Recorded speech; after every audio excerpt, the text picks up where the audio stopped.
inisiatif yang dikuatkan dengan teknologi di berbagai guru. Jadi mungkin banyak orang di sini nggak tahu bahwa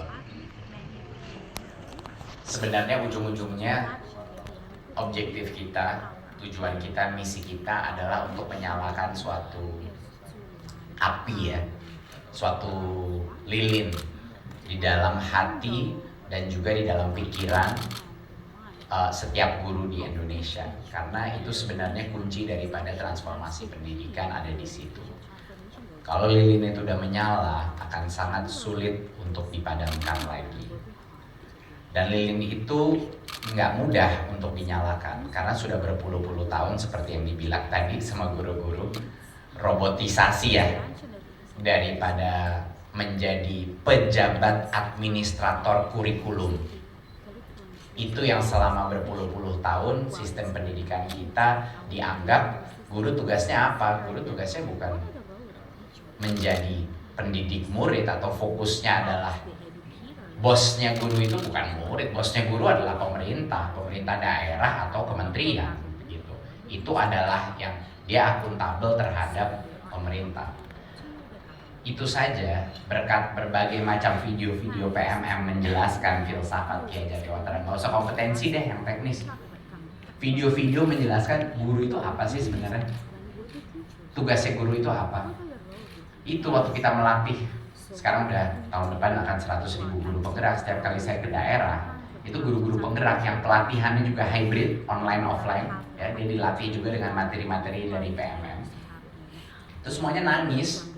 Setiap kali ketemu, setiap kali saya melihat mereka menangis, saya takut ini kenapa kok programnya hancur banget ya, sampai nangis depan menteri. Ini siapa yang harus saya hukum karena program ini kacau, kalau pada nangis terus. Enggak, mereka selalu nangis dan bilang, saya baru sekarang ini tahu apa tugas saya sebagai guru. Nah itu udah, kalau itu transformasi itu udah terjadi di batin dan pikiran guru, udah kelar tugas kita, benar-benar kelar. Artinya kalau kita sediakan platform-platform untuk belajar, kita sediakan kurikulum yang nggak menekan mereka, nggak merestriksi mereka, tapi memberikan mereka kesempatan untuk berkembang sebagai guru, itu udah kelar, itu orang udah. Sekarang kita move on ke guru yang berikutnya. Jadi sebenarnya itu perannya teknologi itu nggak usah repot-repot deh. Perannya teknologi adalah untuk menskalakan proses tadi yang saya sebut. Itu sebenarnya kuncinya. Dan seperti yang dibilang tadi sama Claudia, pertama tepuk tangan dong untuk Oliver Wyman, luar biasa, especially Claudia yang kerja keras melakukan research ini, karena cerita ini nggak banyak orang peduli gitu loh. Cerita ini ada begitu banyak berita yang jauh lebih hangat ya, lebih hot dan apa, tapi lagi ada revolusi dibawa di dalam sistem pendidikan kita tuh. Ini hal yang cerita yang jarang diangkat gitu, yang tahu cuma guru sama kepala sekolah. Dan gak banyak orang dengerin guru sama kepala sekolah di Indonesia. Nah, salah satu hal yang sangat penting mengenai transformasi teknologi adalah untuk kita bisa merubah suatu mindset, meningkatkan kompetensi guru dan lain-lain. Kita harus mendapatkan, harus benar-benar mendapatkan hak untuk melakukan perubahan itu. Selama ini transformasi yang dilakukan banyak sekali pemerintah, bukan di Indonesia saja tapi di luar negeri, adalah penguasa mau manusianya melakukan A, B, C. Dan dia melakukan itu melalui pemaksaan, melalui regulasi, dan kalau dia melanggar, misalnya guru-guru dan kepala sekolah tidak melakukan itu, ada hukuman. Dengan user-centric design, dengan filsafat yang kembali mementingkan, memanusiakan guru, ini semuanya berubah. Bapak Ibu harus tahu itu kurikulum Merdeka yang kita luncurkan.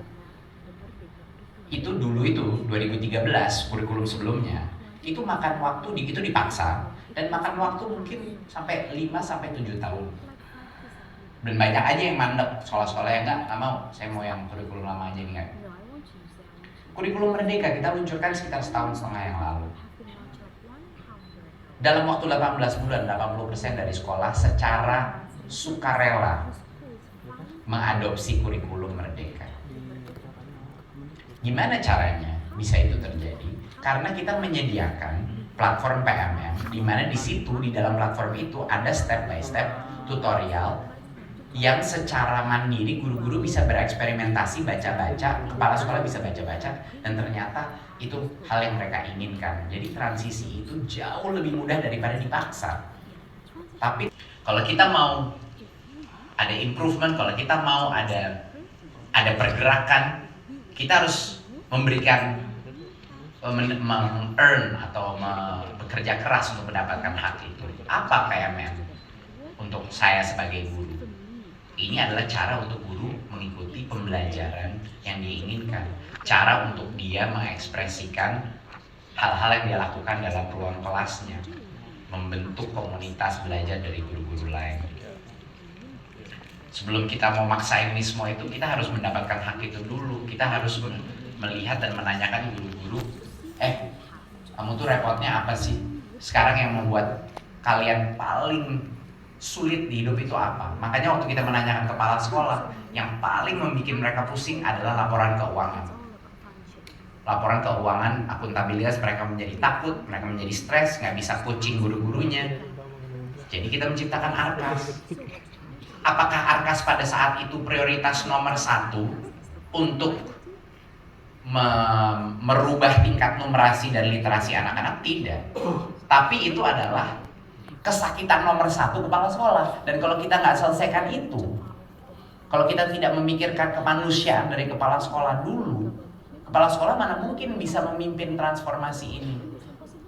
Itu contoh dimana bisa aja kita mengerjakan dan memprioritaskan hal-hal yang langsung berdampak pada literasi numerasi, tapi tidak, kita fokusnya kepada manusianya.